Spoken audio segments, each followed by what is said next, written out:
नमस्कार दोस्तों, कैसे हैं आप सभी। आई होप कि बहुत अच्छे होंगे और अच्छे से स्टडी कर रहे होंगे। तो आज की इस वीडियो में हम क्लास 10th का प्रश्नावली 5.2 का प्रश्न क्रमांक हम 15 को सॉल्व करेंगे। तो शुरू से अंत तक बने रहेगा।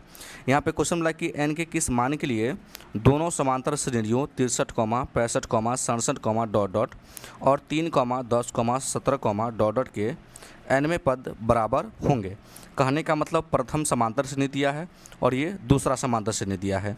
इसके nवें पद आपस में क्या है बाबू, बराबर है। तो सबसे पहले हम समांतर श्रेणी पहला हल करेंगे, ठीक ना। तो चलिए लिख लेंगे हम हल। यहाँ पे लिखेंगे प्रथम एपी। एपी का मतलब कि समांतर श्रेणी। तो प्रथम एपी जो दिया है बाबू आपका 63, दिया है, 65, दिया है, 67, दिया है और डॉट डॉट। इस प्रकार से आगे और पद है।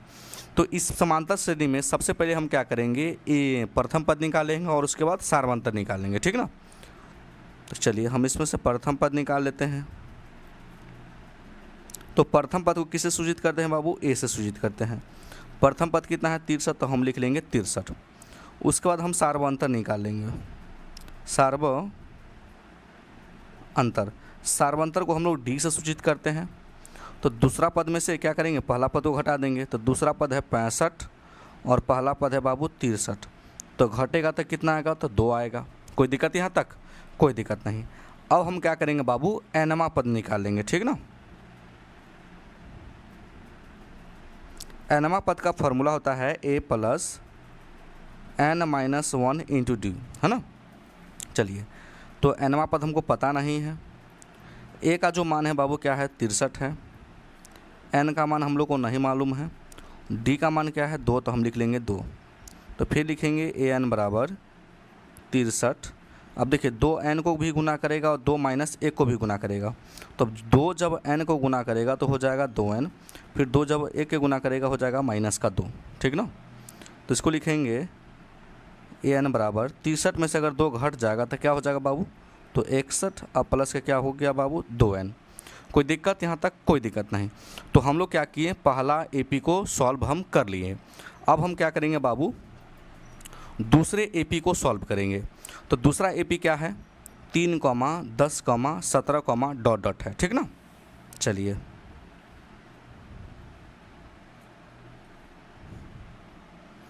तो लिख लेंगे फिर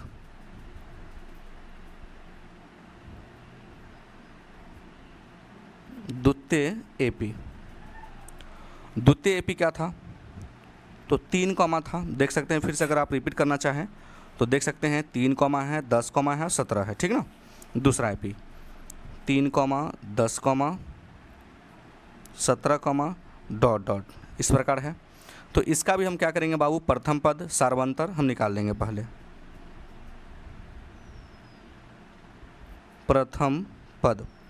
प्रथम पद को हम ए से सूचित करते हैं। प्रथम पद क्या है बाबू, तो इसका 3 है। उसके बाद हम निकालेंगे बाबू इसका सार्वंतर। सार्वंतर को हम लोग डी से सूचित करते हैं। तो डी का निकालने का वैल्यू होता है कि दूसरा पद में से पहला पद को घटा दीजिए। दूसरा पद है 10 और पहला पद है 3। तो 10 में से अगर मान लीजिए 3 घटेगा तो कितना आएगा बाबू, 7 आएगा। कोई दिक्कत, कोई दिक्कत नहीं। और उसके बाद क्या निकालेंगे, हम एनवां पद निकालेंगे, ठीक ना। लिखेंगे चूँकि एनवां पद बराबर a + n-1 × d होता है। तो एनवां पद बराबर a का मान क्या है बाबू 3 है, n का मान हम लोग को नहीं पता है, लेकिन d का मान कितना है 7 है, ठीक ना। अब इसको सॉल्व कर लेंगे। तो लिखेंगे an बराबर 3 + 7 जब गुना करेगा तो ये हो जाएगा 7n, फिर 7 जब गुना करेगा हो जाएगा -7। कोई दिक्कत यहाँ तक, कोई दिक्कत नहीं। तो an बराबर क्या आ गया, देखिए -7 है, ये +3 है ना। तो 7 में से अगर 3 जाएगा तो कितना आ जाएगा 4। बड़ी संख्या माइनस में तो इसका आगे माइनस लगा दीजिए। अब प्लस क्या है बाबू, तो 7n है। तो यहाँ पे देख रख सकते हैं कि इसका भी पहला का एनवां पद निकल गया और दूसरा एपी का भी एनवां पद निकल गया। लेकिन सवाल में अगर आप यहाँ गौर से देखना चाहें तो सवाल में बोला गया है बाबू, सवाल में बोला गया है कि वे एनवें पद आपस में क्या है बाबू, बराबर है ना। तो हम क्या करेंगे, इस दोनों को क्या करेंगे आपस में बराबर कर देंगे, है ना। इसके बराबर में हम क्या करेंगे, इसको बराबर कर देंगे। तो यहाँ पे लिख लेंगे पहले, चूँकि nवा पद बराबर है। ठीक, तो पहला एपी का जो nवा पद कितना निकला है, 61 प्लस के 2n, है ना। 61 प्लस के क्या है, 2n। तो हम यहाँ पे लिख लेंगे 61 प्लस के 2n। दूसरा nवा पद क्या निकला है, माइनस के 4 प्लस के 7n। दोनों को आपस में बराबर कर दिए। चलिए, संख्या वाला को संख्या वाला की साइड और चर वाला को चर वाला की साइड। तो यहाँ पे लिख लेंगे हम 61, माइनस में 4 है तो क्या आ जाएगा बाबू, प्लस में 4। इसको रहने दीजिए 7n, आई प्लस में तो इधर आएगा तो क्या आएगा, तो माइनस में आ जाएगा। ठीक ना। तो 61 आ 4 कितना हो जाएगा बाबू, तो 65। 7n में से अगर 2n घट गया तो क्या आ जाएगा बाबू, तो आपका आ जाएगा 5n। कोई दिक्कत यहाँ तक, कोई दिक्कत नहीं। चलिए अब देखिए 5 गुना में है तो अगर बराबर के इस साइड लाएंगे तो क्या आ जाएगा, भाग में आ जाएगा। अब बराबर क्या बचेगा, n। 13 पचे 65, इसलिए n बराबर कितना आ गया बाबू, तो 13 आ गया। तो ये जो आंसर है बाबू राइट आंसर है। और लास्ट में लिख दीजिएगा, अतः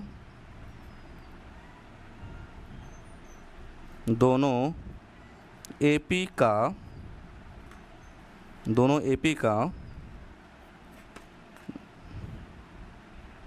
13वां पद बराबर है। ठीक ना। क्या लिख देंगे, अतः दोनों एपी का 13वां पद बराबर है। और ये आंसर क्या है बाबू, राइट आंसर है। तो आई होप कि ये क्वेश्चन बहुत ही अच्छी तरीके से आपको समझ में आ गया होगा। अगर मेरे चैनल पर नए हैं तो वीडियो को लाइक कर दीजिएगा और चैनल को जरूर सब्सक्राइब कर दीजिएगा। वीडियो देखने के लिए बहुत बहुत धन्यवाद।